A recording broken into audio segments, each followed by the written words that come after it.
Yes, thank you very much for inviting me. It's nice to be here in Plymouth again. And now, really, when I was invited to think, well, that's a really cool opportunity to talk about many things I'm interested in, and not just one thing.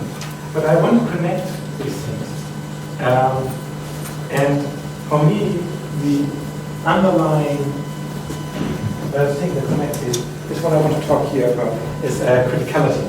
Now I will explain what I mean by criticality, but the central thing, the central message I want to convey with this talk is that criticality is the central ingredient for information processing in whatever system. And I will come back to this and explain what this means. Before I start, I want to thank many people because this is really connecting many bits and pieces I've been doing. There are quite a number of people involved. Most recently, Holly Silk and Martin Homer in Bristol. Then from my previous job, people in Bristol, Pacifica, complex system, including Ruben Demirel, Andy Gook, Isabel Maria Chala, Michael Seisinger. Then a long-time collaborator of mine, Christian Weber from Chicago, who is also a musician and one of my arts collections. The work I will present on animal population is done with Christian and Ian Cullen in Princeton and other people in Princeton, Naomi Gemna, Simon Levels, and the labs, and I can't list all the people here because that's it. And finally, the neuro stuff is mostly in collaboration with Christian Meisel, who's a former master student of mine who's now at the NIH. So, we listen a little bit slowly. Is that because you turned the microphone up? Is that what that noise is? Can I just check? Sorry, we turned that up a minute ago and it just might be amplified something. Yeah, it's kind of done. Or maybe a loose connection. So, I put the words here, right? The brain, form, culture. What do these things have in common? They can all appear as a program for something, right? And what do they have in common? They are all systems that process information collectively without having a structure that's engineered to do so. Maybe it has evolved to do that, but not engineered. It's not like in a microprocessor where every little wire connects to a specific place, and if you change it, it doesn't work anymore. They're disordered systems that can still process information. And for swarms, we talk of things like swarm intelligence, right? Meaning somehow a group of animals, a group of insects, a group of fish can perform better together than any individual group on their own. Right? So we call this intelligence because it reminds us of the brain, right? In the brain, somehow we think we are intelligent, and we are more intelligent than the sum of our individual neurons. Something emerges, to use the term from the first speaker today, right? So maybe the same thing is true in culture, right? We don't have to discover everything on our own, right? We can just accept some things that other people have discovered. So we are smarter as a species as we are on our own. So are these very unrelated phenomena, or is there a relationship? And okay, here's my central message again. We say that in all of these, criticality, and again I will explain this, is essential to allow the system to process information collectively. And now to explain what criticality is, let me phrase like a conjecture, right? I say, in order to process information, one thing the system should be able to do is upscale information. If one individual knows that, there should be some mechanism of how this information can influence the group of individuals as a whole. What does it mean for the brain? It means you have some sensory neuron that senses something, and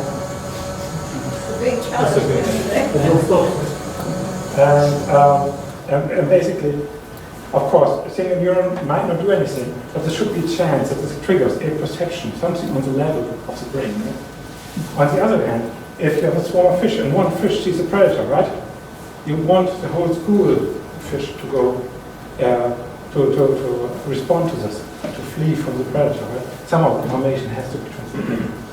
And the same thing, of course, in culture. If I make a great discovery, like this message, right, and I want to convey this to people, I want us to be able to spread this, so there must be some way this can percolate through culture. And this is kind of a philosophical question. If you have a big group of things, big group of neurons, big group of individuals, can the one individual that has some input, that has some data, that has some new idea, can this one individual make a difference to the whole? Let's think about this. And now, I'm a physicist by training, so now what physicists do, we take a ridiculously complex question and make a ridiculously simple model to answer it. And we are really good at this. Right? So, my model is the following. I've never known this big network out there. The main data known there are two states, and I think the red state is kind of the on state, and the blue state is the off state. And now the dynamics of the network is a node that switch on is connected to a node that switch off. I can switch this off node on, and over time, this on state can be switched off just randomly. Now, and this is basically a stochastic model of things happening randomly in time, so some activity in the network. And this is famous model that's the SIS model of epidemic dynamics. You can see this is the infected individual, this is the healthy individual, susceptible epidemic terms. You can also think of this as a model of spread of ideas. Now I want to convey the idea that criticality is important for information processing, and that is my own state. And if I talk to you, I might convey this message, but then you know how life goes, you might also forget. I might also forget this message. So, will I be able to make an impact here? Well, there are basically two scenarios without doing any math. I've done the math. Without doing any math, there's two scenarios. Perhaps my infection rate is not high enough to sustain the epidemic. It means people fall back to this off state too quickly, and eventually I might fall back to the off state. And if I'm not infected too many other people with my idea, then the idea will just be forgotten. So the other thing is maybe the infection rate is enough. I infect some people, eventually I might forget it or I might die of something else or become interested in something else. But I've infected other people who then carry this on and on and on. And so then I've made an impact. I've made a change, right? So is it really so easy? And the answer is not quite. Obviously, in the first case here, I can't make much impact. And I can say this in this way. In the long run, each infected agent will infect less than one new agent before recovering from my idea itself. So that means in time, the number of agents who carry this on state will just decline and go away. And then obviously what I've done with my initial input here is I have excited some transient response in the network, but after time it's gone. So I make a local impact, but I don't make a big one. What about the other side? Here, infection rate is high enough to sustain the epidemic. What this means actually is, in the long run, each infected agent infects exactly one agent before recovering. That's the basic of, otherwise it would grow, but it cannot go forever. So in the long run, we will reach some stationary state where one infection, one person getting the idea, will, on average, convince just exactly one other person. Yeah, some person might still convince 100, and some person none. But an average has to average out, so everyone gets the idea, transmits it to one other person. It's the only way to sustain it. So that does look pretty good, right, for the average person. If you adopt my idea and transmit it, you can transmit it, and you can transmit it to an infinite chain. It can be on from one agent to the next, and to the next, and to the next. So that looks like you're now making an impact. However, if we are in the state here, we may be the first person to realize this, but I haven't been the first person to realize criticality is important. So if you would have not heard it from me now, you probably, if not you're going to be aware of it already, you would hear it from somebody else at some point. And in that case, it's also not my impact, right? In average, the best thing I can hope for is transmit from one person to the next, to the next, to the next. In average, my expectation is that everybody will tell it to one other person what I told you now. However, if I didn't do that, some of these might hear it from somebody else anyway. So I have not made a difference because I just told you something a little bit before somebody else did, the minor difference. So in this case, I'm not, what I do, it does not make an impact. In this case, at least statistically, it's the same thing. Yeah, I'm just making something that would have happened anyway. Yeah, because there's this ongoing epidemic in the background. So how can I ever change something? And the answer is you have to be in the middle. So, and to see the middle, I have to move to a different picture. This is plotted the size of my epidemic depending on infection rate, so the recovery rate by which the information is forgotten stays constant. If my infection rate is too low, then basically there's no epidemic, so everything dies out again, so it doesn't change anything. If my epidemic is there, then I can infect people and later on, but if I didn't do this, people would hear from somebody else because this idea is already around. Yeah? The point where I can really make a difference is here. Here is the point where I can tell somebody, and he will already carry it on. I'm already in the state where I have some expectations that one person will on average tell another person. But on the other hand, if I didn't do this, there are no people around who know this, who would have told the person otherwise. So basically, this is a general phenomenon. These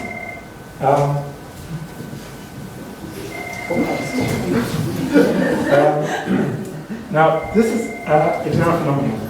And I've given you the physicist reasoning for this. You can also do the mathematical dynamic assistance reasoning and say, if you are in this level of activity and you do something else, how long will it take till your perturbation will go away? You can ask, if you're in this state and you make a perturbation, how long will it take till your perturbation will go away? And what you observe is, in most cases, you go away exponentially fast. Yeah? You don't have a long memory of the system. However, if you are in this point here, where two different states come together and something changes, that is a place where you can make the perturbation. The memory of the perturbation stays in the system for a long time. So in physicist language, these are different phases here. There are regions of qualitative different behavior, no epidemic. And here this parameter value, where I go from one phase to the other phase, is called a phase transition. Yeah? Or the transition is called a phase transition. The state in which I am, where I can make the difference, is called the critical state. It's just a word. Some people don't like the word critical, it's just a word. So,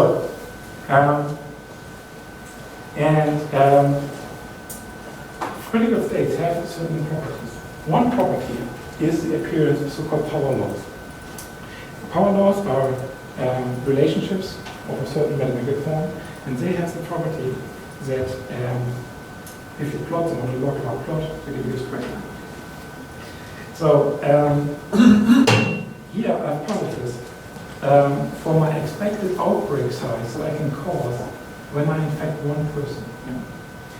Usually, in all other states here, there would be a clear maximum. Here, the maximum is at 0, and here it's if you count epidemic, it's an ongoing epidemic, but if you actually only count the individuals that would have been infected by me, and the secondary infection cause is also on 0. Here, in the middle, I see small outbreaks are still much more probable than large outbreaks. But I have a finite probability to cause a really large outbreak.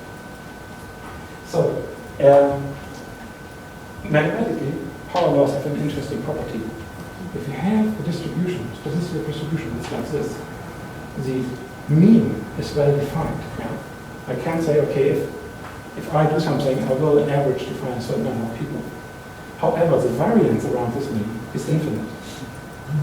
So very likely, if I spread my idea, nothing will change, but I have the probability to cause something big. And you see here, another problem with the power laws is because this is a nice straight line in the local plot. If you do small-scale observations, looking at frequent modeling, or large-scale observations, looking at very large events, this kind of looks the same. And that's why power laws also called scale-free relationship in linking to criticality. So my point is really that you need to be in this critical state, you need to be in a phase transition to process information, because otherwise there's no way the system has memory, and there's no way that a small local information gets upscaled and affects the relation system.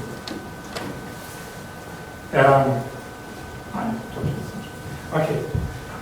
Actually, I was cheating here because this diagram is not a diagram for the model that I showed you. It is actually a diagram for a neural model, but they look so similar that I can interchange. It's a simple neural model, and I will show a more complex neural model. So, and really phase transitions are not rare things. If you look into biological systems, social systems, you see them everywhere. And I want to show you another example for a very simple system related to opinion information that has a simple phase transition. This is the so-called adaptive voter model. And basically, let's just say, again, we have a large network, and it's a network of agents, and the agents have an opinion, and this opinion comes in two colors, there's opinion blue and there's opinion yellow. You can also say this is voting one way, this is voting the other way in a two-party system. So now we have links between agents and the social contacts. And along these social contacts, agents argue, and if interesting links happen here. These are these active links which connect data with two different opinions. There's a conflict. And now there's two ways to resolve this conflict. And we've heard in a previous talk of people who are online, you can segregate, right? If somebody has a stupid opinion, you just don't talk to them anymore. Maybe you find somebody else to talk to instead, or something else happens which puts a new link in there. The other opinions, of course, the other options, of course, you listen to people and listen to their opinion.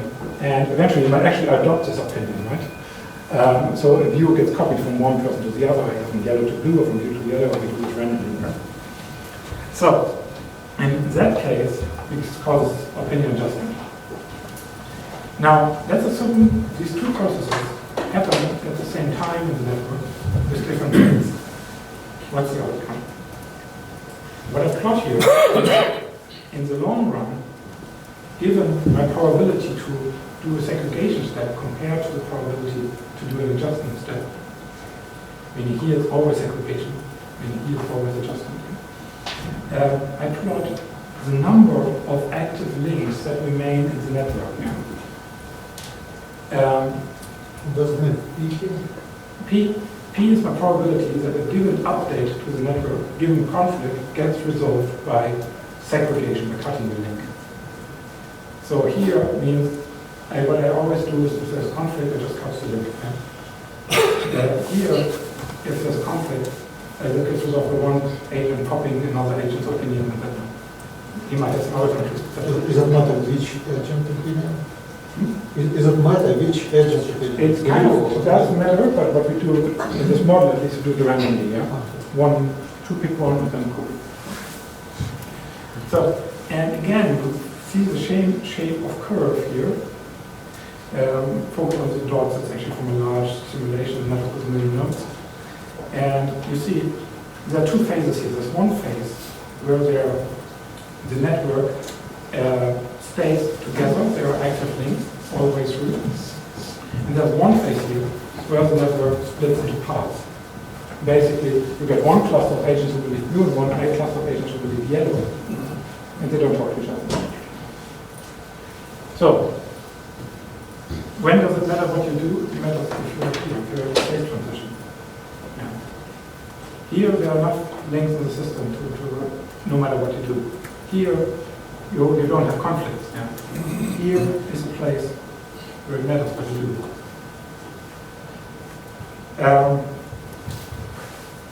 Okay, this is another very simple model that has a phase transition.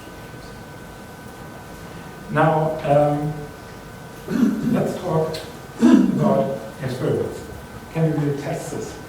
And people in opinion formation usually think of experiments as experiments with humans. Yeah. But it's awfully hard to do experiments with humans. First, you have to tell the humans that they are an experiment, and that they stop behaving like we usually behave. And then you have to pay them, and so on and so on. And then you can do these things online, but then you don't know what to do, the experiment, and so on and so on. People do this, and some people do this successfully. But we thought, can we do it simpler? And we thought, we need a binary opinion formation experiment. Maybe one can do something with animals. So, and of course, I'm not an experimentalist, I hardly work with data actually. But we thought, we don't do this ourselves, we find something from the literature. We came across this experiment by Ian Coven with locusts in a torus. Yeah. So these are locust nymphs, they can fly. Yeah. We walk around in a torus, it's a big torus. And for the locusts, this torus is a big one-dimensional desert because they don't realize that they're running in circles. And what these locusts do in nature, once they run out of food, they start marching, look for a new place. And the decision they have to make is which way to go, right? And by putting them into the torus, we make this decision making, we make this true binary question. There are only two ways to go. You can go right way around the torus, you can go left way around the torus. And then we need to make up their mind. Now, is this a network model? People usually think of this as a spatial model, as a network system. But the locusts, they do this really, they see each other, right? They see each other, and these are links. Yeah. For me, a link is now a visual link between two locusts. And I have an opinion on the locust, and there's just by the direction in which the locust is facing, and whether it's clockwise facing or anti-clockwise facing. Now, this experiment was done, I have to say this before we did our network model. This is how this experiment actually looks. These are the black dots are the locusts running over the torus. They are tracked with a camera. You get trajectories of all these locusts. And then, well, we know what every locust did in this experiment. Actually, maybe as a little side note, the interesting thing with this experiment was they put some locusts into the torus, left it to record for 8 hours. When they took them back out, they were missing 2 locusts. And this is bad news in the UK if you use locusts. And, well, then actually these locusts got eaten in the experiment. And that is, biologically, that was not known. We saw locusts are vegetarians, they eat plants usually. But it turned out locust nymphs, the one thing they like best to eat is locusts. And that's why they make the decision together. Locust is a very polar animal, we could say. For it has a dangerous end and has a tasty end. Yeah. And so if there's another locust running behind you, it's dangerous to run away. And if there's a locust in front of you, run after it because you want to eat it. So, and that's the mechanism that drives this swarming. This is non-cooperative swarming. And that's why these locusts can cross long distances in the desert because they bring their lunch. Very important. So, what do you get from the experiment? What you get from the experiment is locust trajectories.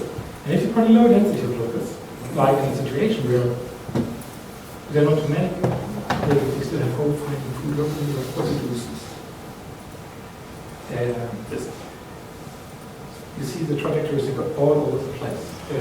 What's plotted here is the instantaneous alignment that you will give every locust numbers of facing clockwise and anti-clockwise, and then you take the average of all these numbers and normalize this between 1 and 0 and minus 1. And you see there's no order in the system. And if you increase the locust density, you suddenly get this. You get all locusts, the lines, they make a decision, and as you go clockwise out. It's all a nice orderly vortex marching around the chart. Can you understand this as our living model? Well, let me see. Actually, if you aggregate over many experiments, there's a different experiment. You see here's the locust number. You see now the mean alignment over several experiments. And you see low locust number again, all over the place. High locust number. You get this ordering. either going clockwise around or anti-clockwise around, so just makes a decision. Now, what this group around Ian Cousins does very successfully is understand these experiments by modeling the locus. What they do is they do fairly biologically realistic models. In their models, they have real space, they have a real torus-shaped space, they have real locus roaming around in the torus and so on and so on. And this is now a picture that is not from the experiment, but from a locus model. And what you see here is low locus number. It's really mixed up. In average, it's all in the center.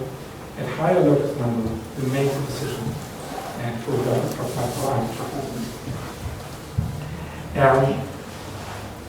to do this now in network model, you have to introduce some additional ingredients, like random turning of locus.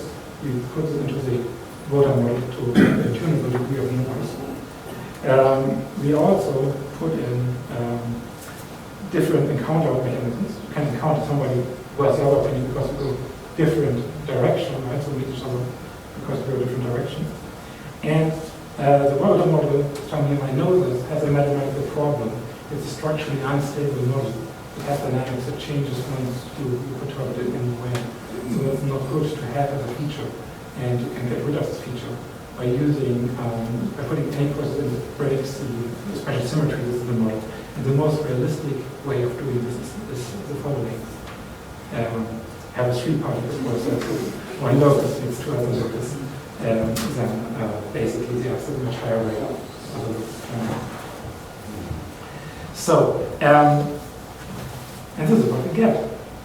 So now this is the mathematical result. The points are simulated networks. We design this just what we expect doing math. We analyze the network model. And this parameter here, this is something like my density of locus. Low locus density, it's mixed up. High locus density, suddenly there is a preferred direction. And that is now because we have the symmetry of the torus, this is symmetrical. And if you cut out one half, you see that the same pattern of curve. This is my phase transition. Here is my critical state. If you are here, you are a locus in a population that has low locus densities. You can do what you want. You will not affect what the swarm does because the swarm is all over the place anyway. Right? And if you're here, the swarm has decided you are already going clockwise round or counterclockwise round. And you won't be able to change that. If you are here, you're about to make the decision. And that is where the criticality is, and that's where the individual can affect the outcome. So if you're really determined locus and you know you want to go absolutely clockwise around, so so there's this criticality, there's this moment where the decision is made. And how does the biology manage to be there?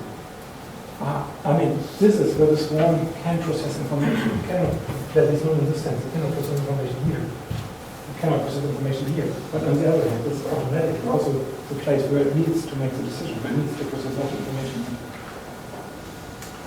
Okay, now this is kind of one thing. We reproduce this picture. Something that's more interesting is the power laws, right? Phase transitions are generally associated with the appeal of powers. And now what we plotted here from the experiment is the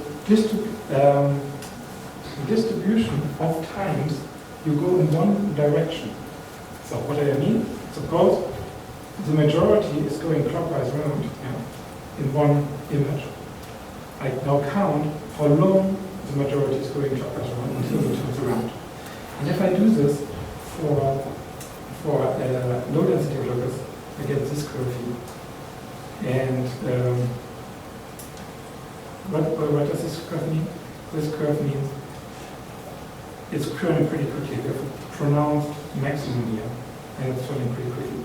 And then if you have a very high density of locus, you get this curve here. What does it mean? This is where we kind of have to stop, right? So there is this tail here. It goes one way a very, very long time. And if you're in the critical state, you get something like curve here. And so you see this straight stretch appearing here. where we can't tell so much yet. Sometimes it really switches quickly, but there is a probability to go in one way for an extended period of time. This is not such a nice power as we would like, because it's a messy network simulation. But what we get analytically from the network model that we analyze is really this mass, is that it should be this long. I think this is also the law that's observed in the experiment. So that works out quite nicely, but still, this always leaves a little bit of a taste. As a theoretician, if you model something with an experiment that's already done, it sometimes you make a mistake and make a model such that it just finds what you knew you wanted to find and so on and so on. So we went to Ian Cousin again and asked him, can you do some more experiments for us to test some of the predictions in the model? And he said he can't, because he had moved to Princeton in the meantime, and he couldn't bring the locus. They don't like them in the US. And now what he was doing work with fish. He said, okay, I have this experiment with fish. It's also a binary opinion information experiment.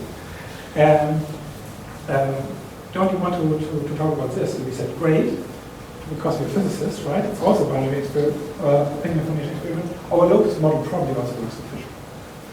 And it does. So this is the experiment. They're fish here. They're released. And there's these two targets here. There's a blue target and a yellow target. And all these fish have decided to go to the yellow target. Now, why do they go to the yellow target? There's nothing for them. There's no food or anything here. But there are places where some of the fish know that food will appear sometimes. In this, there's only water in the tainted fish. But some fish know that there could be food there. Some fish also know that there will be food there at the blue target sometimes. In this case, the scholar fish goes to the yellow target. Although the majority of the fish in the little school want to go to the blue target. And that is because of the peculiarity of the fish. They're much easier to train to go to the yellow target. So, and you can say there are some more strongly opinionated fish. Fish who want to go to the yellow target have a very strong opinion about the yellow target. Fish who want to go to the blue target are not so strongly opinionated about it. So, and now, we model this, we use the locus model. It's almost exactly the locus model. And there was a prediction actually from models for this experiment. And this prediction is we see in Ian's model that he makes. This model again is really the fish swimming world. We see it also in our network model. And this prediction is that this form, which reliably goes to the yellow target, also the blue one from the minority, I can make it go to the blue target by adding uninformed fish. If I put some fish in this little school who don't have a preference, who don't know about these things at all, then we can make it go to the blue target. And this is not from the experiment, to say. That is from Ian's model, which can be run many more times in the actual experiment. But this is a model with three fish swimming around. But you see here this pattern. If I have a school with low number of uninformed fish, it goes reliably to the target preferred by the strongly opinionated minority. If we increase the number of uninformed fish to this maximum, where we, in the majority of cases, end up at the majority preferred target, and of course, if we have very many uninformed fish, it becomes just random, right? It becomes random because there's not so many uninformed fish that they do random things. So there's this pattern, minority preferred target, maximum preferred target, and 50-50. This is the same result from the network model. And you can see again, minority preferred target, there is the right density of uninformed fish would make it go to the majority preferred target almost 100% of the time. And if it's too many uninformed fish, then it's 50-50. In the network model, we can also understand what happens here. But I probably won't go into this. Okay. What we cannot do is free fish because we don't want to do experiments on that. But what we can do in the two models is we can also vary both the numerical advantage of the majority fish, how many more fish want to go to the majority preferred target, and we can also vary the opinion relative opinion strength of the more strongly opinionated fish. So, and we get here these three different cases. Here, we always go to the majority target. Here, we always go to the minority target. And here, we go to the minority target, so no uninformed fish. But once I add enough uninformed fish, I go to the majority target. This is network model. This is model with real fish swimming around in virtual water. And you see if you have the same picture, here the white region is much smaller. I think this is because simulations, even simulations take a very long time to simulate realistic fish models.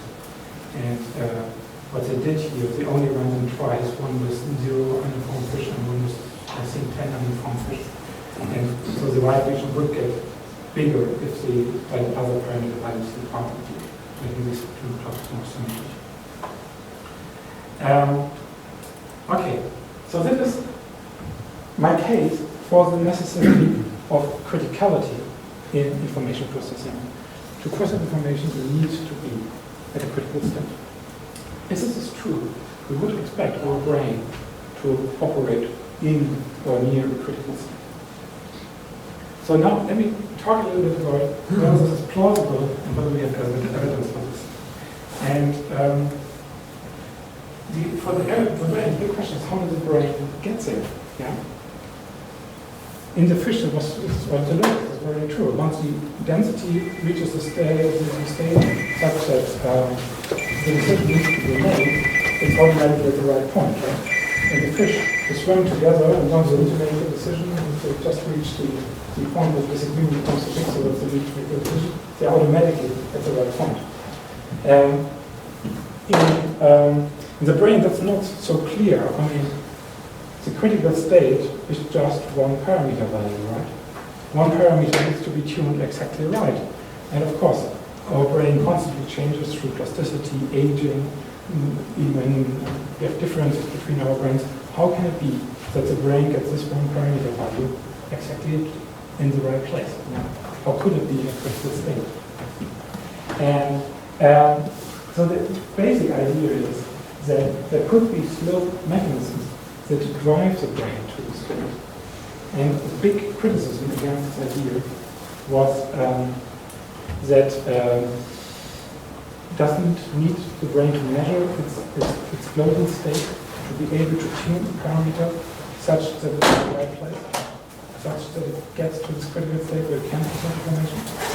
And I will show you in a minute that this is not the case. You can have non-local mechanisms. You can have local mechanisms where parameters in the individual neurons and synapses are adjusted locally that could get the brain globally to the right. So specifically what I'm talking about is we have dynamics on the brain. That's the dynamics that probably carries most of the information. And that's just a spiking of neurons. And then we have the evolution of the network.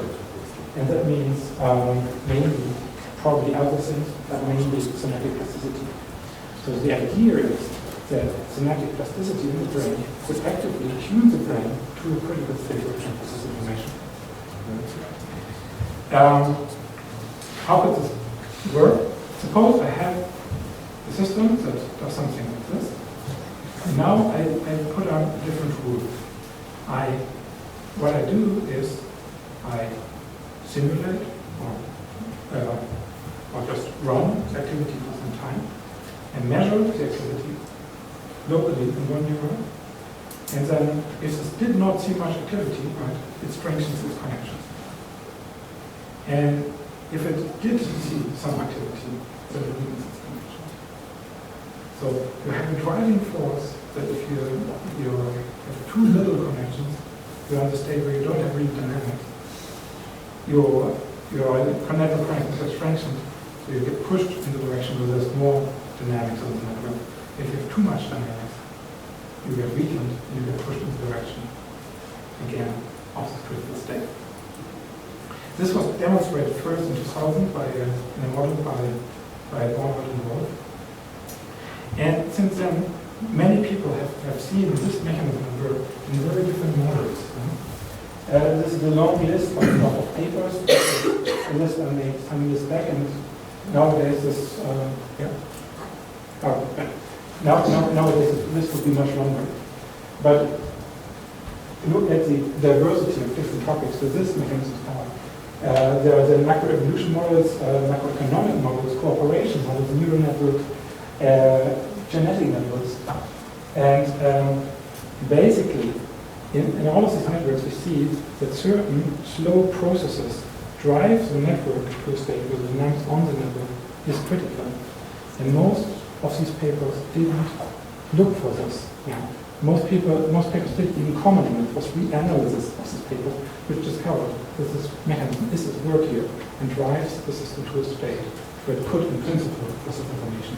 Also, that is not the focus of these papers, but you see it work in many models that have been proposed. So, we tried to do this in a realistic model. So now, not discrete states and so on, but we made a fairly realistic model and showing a mix of excitatory and inhibitory neurons. The neurons are integrated finite neurons. They have lead currents. They have weighted synapses. There are travel time delays on the networks. There are neurons have a refractory time. And most importantly, what we do in terms of synaptic plasticity, we do spike time independent plasticity. So we have a realistic rule for the changes to the synapses. And what this does is it goes to a state, goes to a certain connectivity of the brain, or model brain, and we cannot freeze this and put it some more into less connections. You see my pattern of curve again. You see this self-organizes again to a phase transition.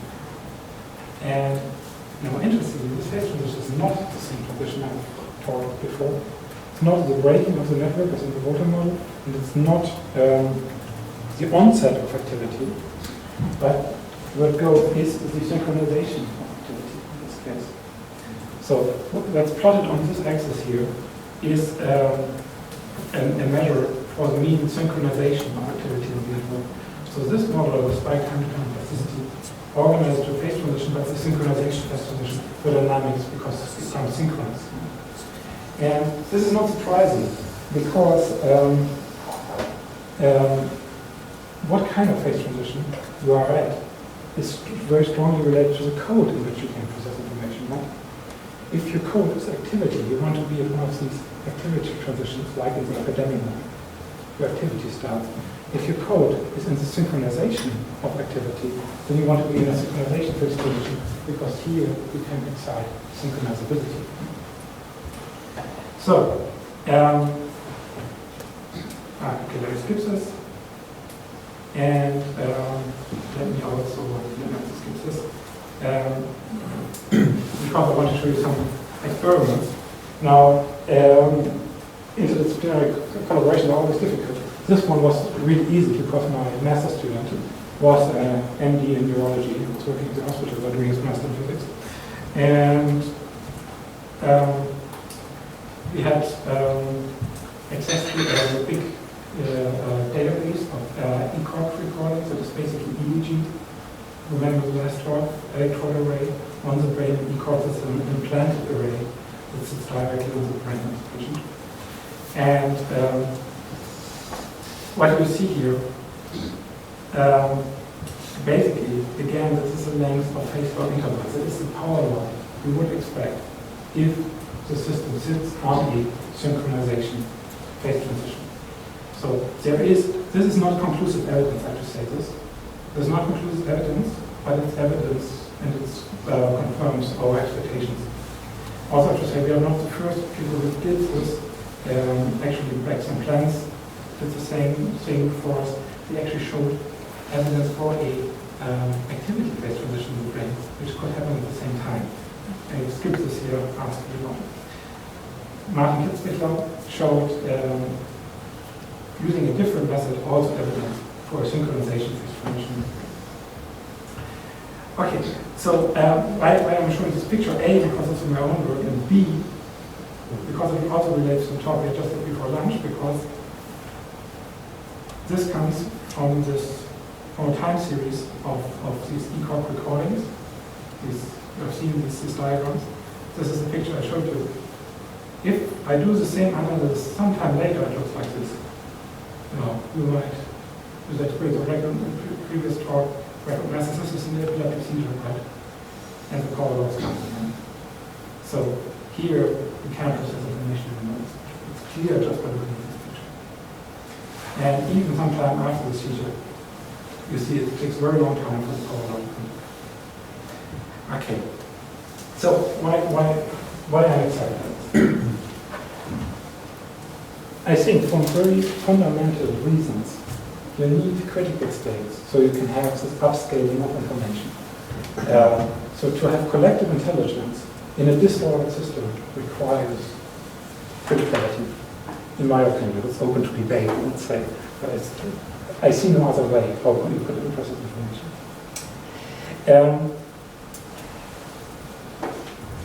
This seems to be true for a large variety of systems, for social systems, for neural systems, for animal populations. And what do we get by realizing this? Why is this interesting? Well, think about the neural system. This could lead to new hypotheses. Some later work that my student Chris Meisel is doing right now at NIH, he measures the quality of the power laws, how close patients are to the perfect power law. And he sees that this changes over time. And what happens is over a day, the power law goes bad. Yeah? And if you sleep, it comes back and becomes nice again. So this is perhaps a hypothesis for the need for sleep. And this is actually something we would even expect from the network model, that input drives you away from the state we want to be. So we generate new hypotheses. Maybe it can feed into epilepsy research and so on. I'm not sure. Maybe we can use it as a diagnostic tool, yeah, for patients who are in coma. Do we still have this problem? Right? Animal populations, right? Maybe it can give us an insight how nature manages to let almost all biological populations have this kind of swarm intelligence, process information collectively. What about human culture? Human culture, it's a different situation. We don't have a strong, we don't know what the mechanism is that drives us towards criticality. The ways we exchange information have evolved for a very different cultural setting. Somewhere we live together in tightly knit groups of 150 individuals, not something where you can communicate to the whole world in a directional manner via Twitter and so on. Maybe we move away from this critical state where we can process information as a species. Maybe if we see much more of this fragmentation, for instance, in society, what it means is our mechanisms that have evolved for collective information processing are breaking here. And to give us a bit more positive note, we can think about building systems, right? Building systems could mean building microprocessors that work like the brain. Building systems could also mean engineering how we communicate in culture. The electronic media are much criticized for changing the way in which we communicate. And we have this potential of breaking our opinion information mechanisms. But they also give us the opportunity to engineer this. Yeah? Instead of posting random comments on Facebook, Facebook could one day tell you, maybe look at this person. See? This person has a view which is kind of similar to your view, but it might challenge some things you believe. Thank you very much.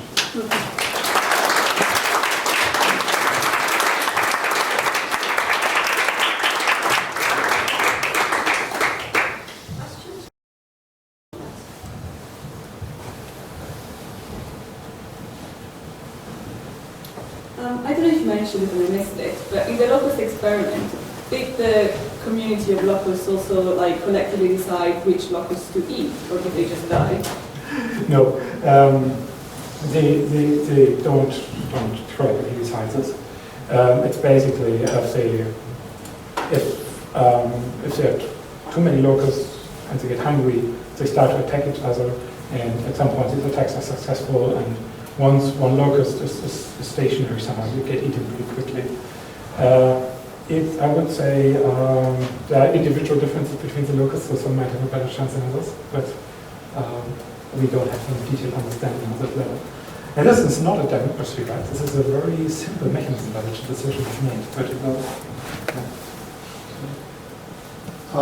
the idea about phase transition, brain operates nearby phase transition is not a new one. It was from the discussed 70s. for ages. Yeah. But what was always questioned to me, why? I understand from physics point of view, phase transitions are cool place, the stability, everything, variance becomes huge and so on. But why this is important for information processing? Why brain should work on this stage? Yeah. In this stage? So there are many answers to this question. For me, the core answer is really it allows the upscaling of information, right? In principle, it is a state where the single sensory neuron that sits somewhere and records something could affect the perception. Yeah. And how so it's a state where the single. That was your. That is my answer to it. Of course, there are other things. Other people have pointed this out. You said some sensory neurons.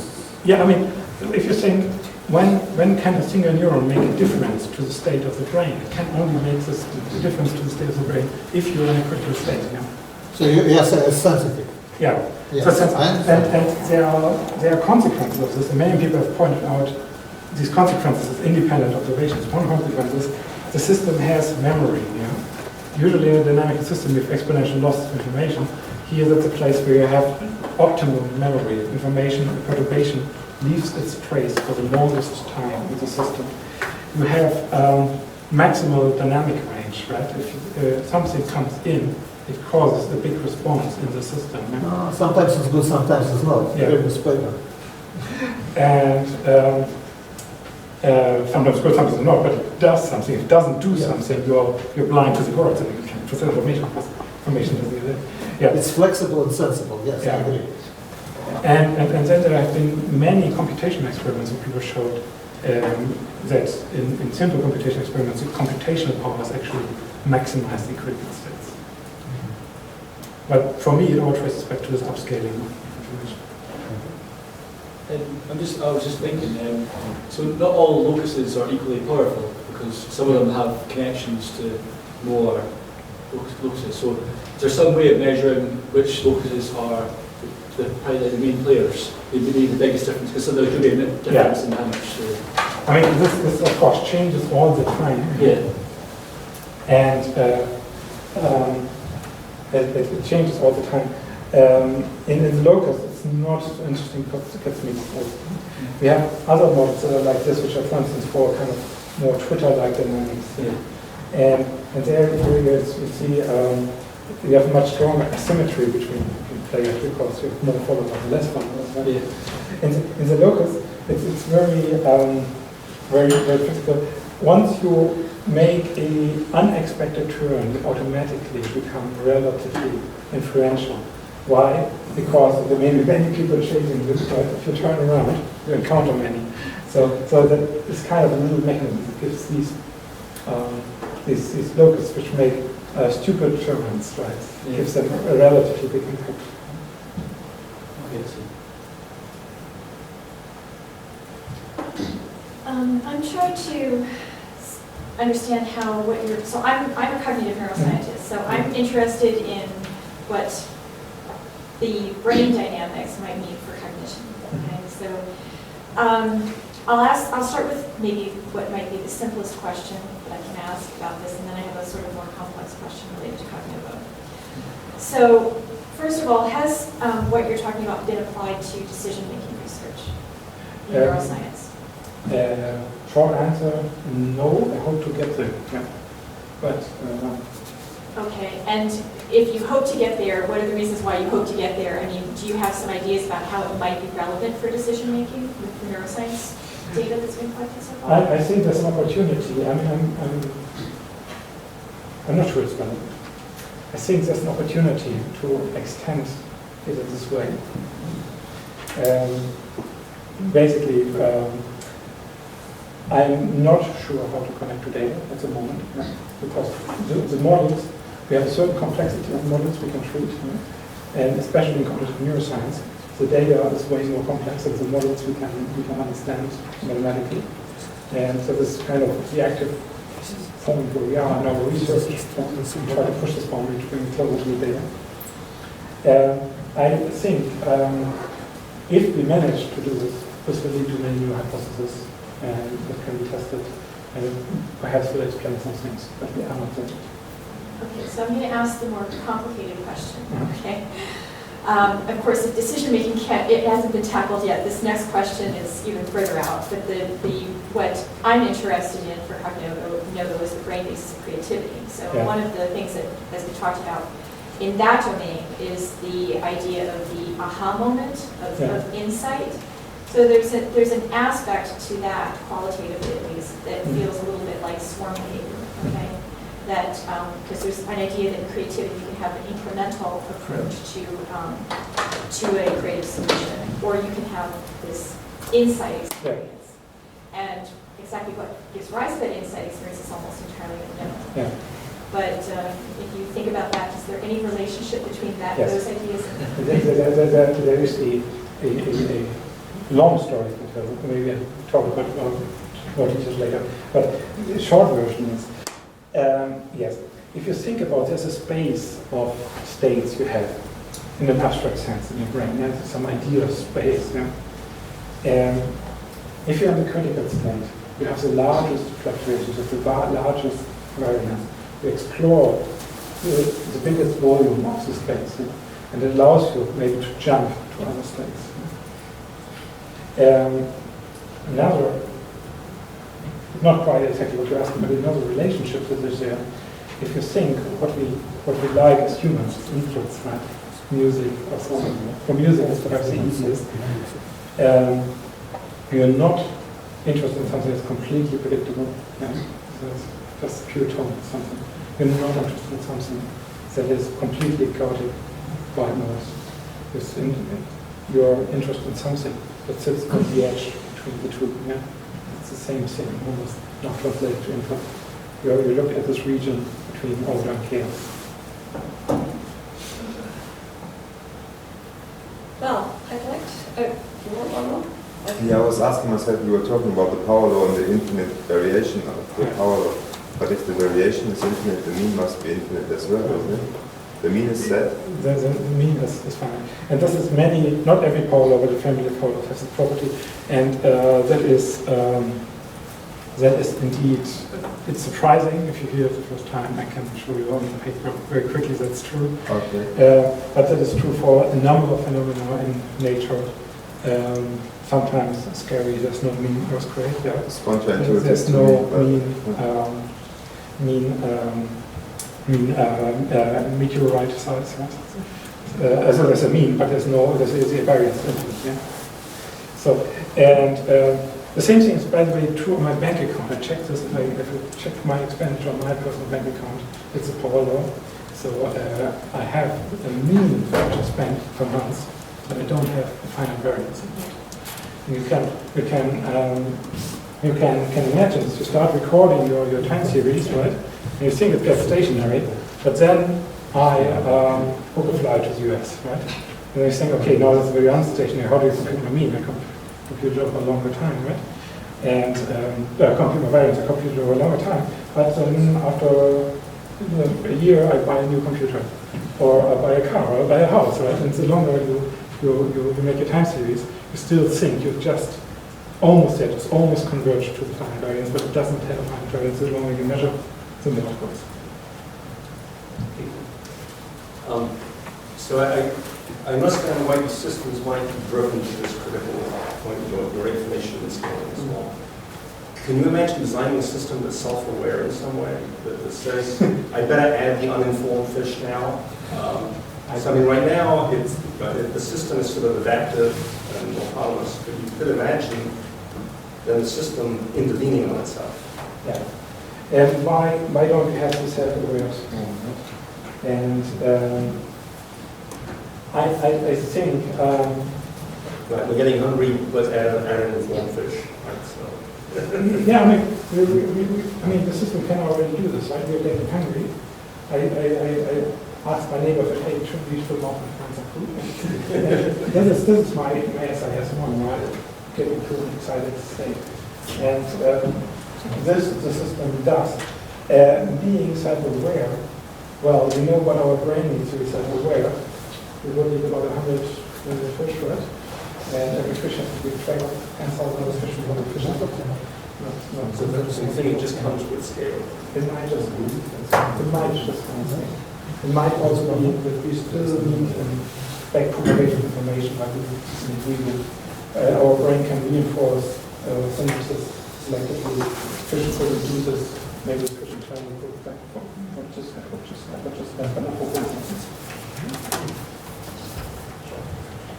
but these are current questions.